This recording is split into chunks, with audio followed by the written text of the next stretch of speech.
Imagine your baby born with no immune system and put on a respirator. Imagine being told that your child is never leaving the intensive care unit because even though it would cost hundreds of thousands of dollars less to care for her at home, only hospital costs could be reimbursed. Imagine being told you have a child who is never coming home.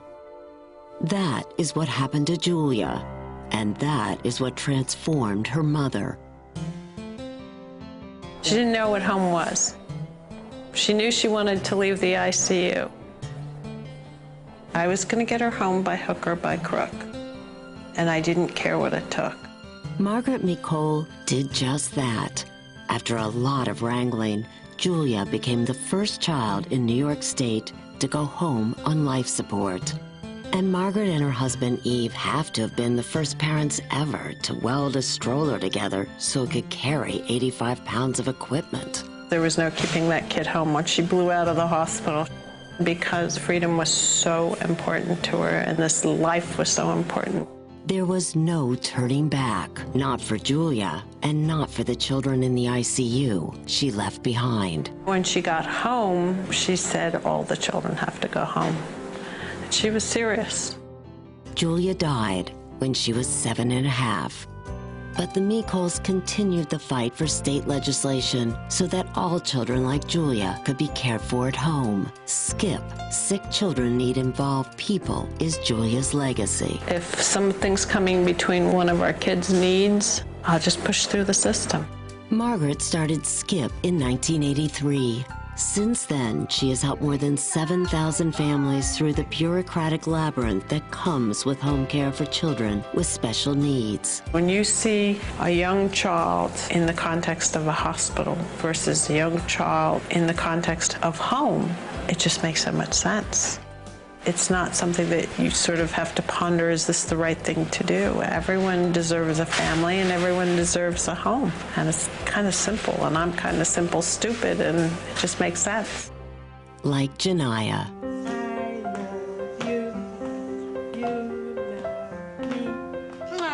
Now that she's home, I'm happy, and she's very happy. I can see it in her. She's smiling more, she's hugging me more, she's kissing me all over.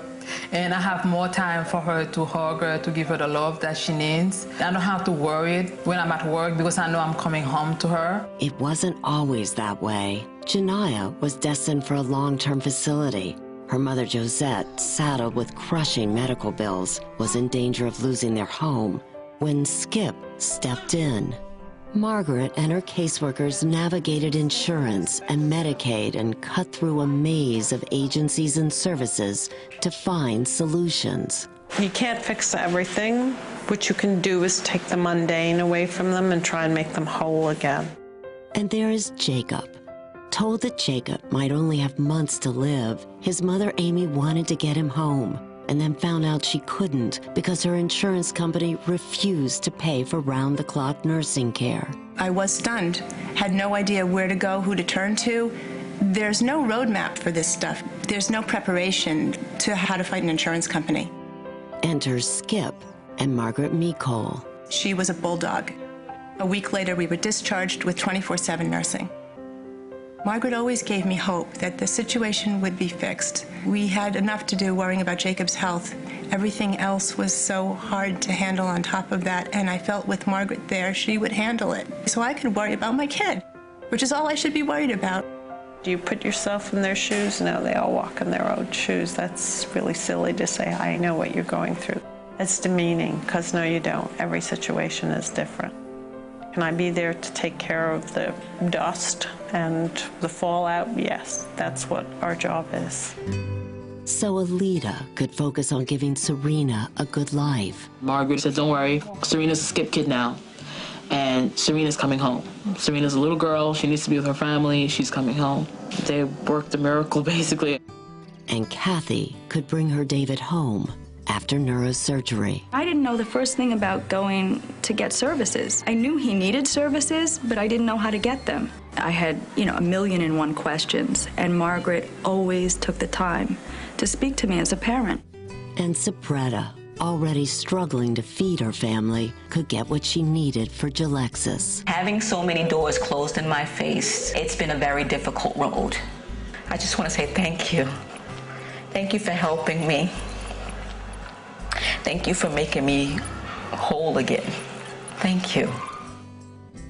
I don't think we give them hope. I think we pull it out of them. Jacob, the baby who wasn't supposed to make it through his first year, is now 14 and thriving. As for his mother, He's unbelievable. I appreciate every second with him, and I don't take it for granted. If this could happen to me, with all of the privileges that I have, think about all of the other people that don't have the resources. Those are the people that Margaret helps. tonight, there are 350 children who still need Skip's help. These are not services you can necessarily wait for. It's a nightmare. The waiting list haunts me. With your support and Margaret and Skip on their side, those children can begin to find their way home. We're safe, we're strong, where we